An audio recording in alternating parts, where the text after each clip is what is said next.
Together amin'ny fandarana mahelentsika amin'izao alina izao manatra ny araba tokograsy tokovavy fiardia afaly manasanao hanaraka hatramin'ny farany izao fandarana izao indray. Miarabanao mbola dia miarabany kotsika rehetra pakafy fanatanjahantena amin'izao alina izao. Ya hanomboantsika ny fandarana avy hatrany ary ny tontolon'ny baolina lavalava satria dia nanomboka indray zany ny fifaninanana top 14 fiadiana tompon-dakan'ny Nisongadina.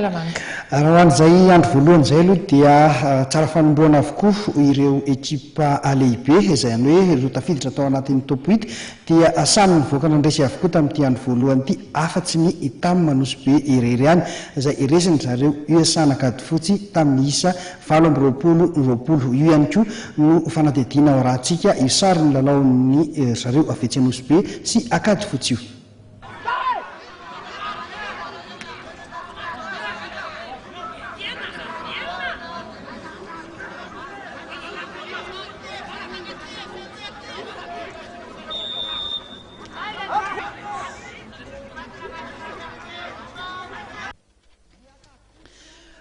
Tsara fanomroana ireo ekipa tao anatin'ny top 8 raha ho an'ny fiadiana ny tompon-dakan'ny Nisongadina eo amin'ny taranja baolina lavalava izay nanomboka androany. Samy nivoaka nandresy avokoa na ny 3FB, COSFA, IRC, TFM, FTM, cheminot ary zareo avetsy Ankadifotsy. Ho an'ireo ekipa iverina fa madinika kosa dia azo lazaina fa nampiroro maventy isan'izany ny stade olympique de Lemirna sy ny TFA anaty azo.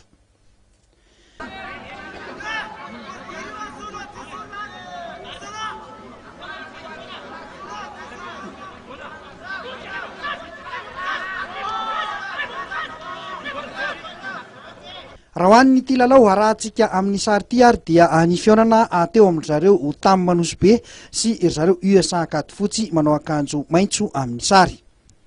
Iry zareo avetsy Ankadifotsy no nivoaka nandresy tamin'ny isa 7-20.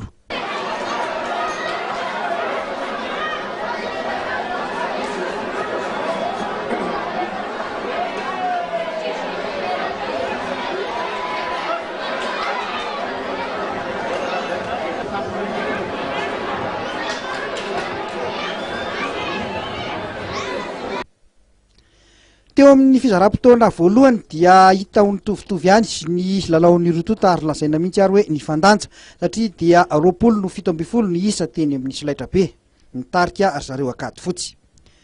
Teo amin'ny fidirana faharoa dia niezaka mafy ny TAM Anosibe ary ny an'ny fanakaiky ny isa teny amin'ny solaitra be kanefa dia tsy nahitam-boka ny firy zany taty amin'ny fotoana farany fa zareo avetsy Ankadifotsy indray ary no nahatonga baolina nentim-tanana tamin'ny alalan'ny mponina ka dia nalasa ny isa 20-20.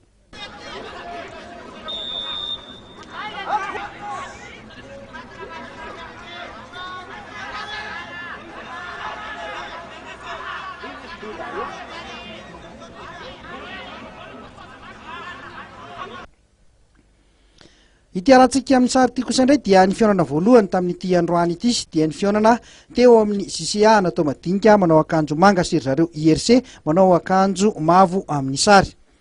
Ny IRC teto no nivoaka nandresy tamin'ny isa 7-20. Hita ho nanatombo ny IRC tamin'ity fihaonana ity noho ny fananan'izy ireo mpilalao efa voky efa. Ho an'ny CCA natao madinika kosa dia ireo junior vao niakatra avokoa nakapiaza ny lalao teny ambony kianja tamin'ity androany ity. Toy izao ary ireo vokatra hafa nandritra ity andro voalohany ho an'ny fiadiana ny tompon-dakan'ny Nisongadina ity. Ny cheminot nandresy ny stade olympique de Lemirna tamin'ny isa 7-20. Ny FTM Manjakaray nandresy ny TFA anaty azo 2-20-20. TFM Nakasina nandresy any Kopa 4-20-20. Ny COSFA nandresy ny GST Anambondrona 7-20-20.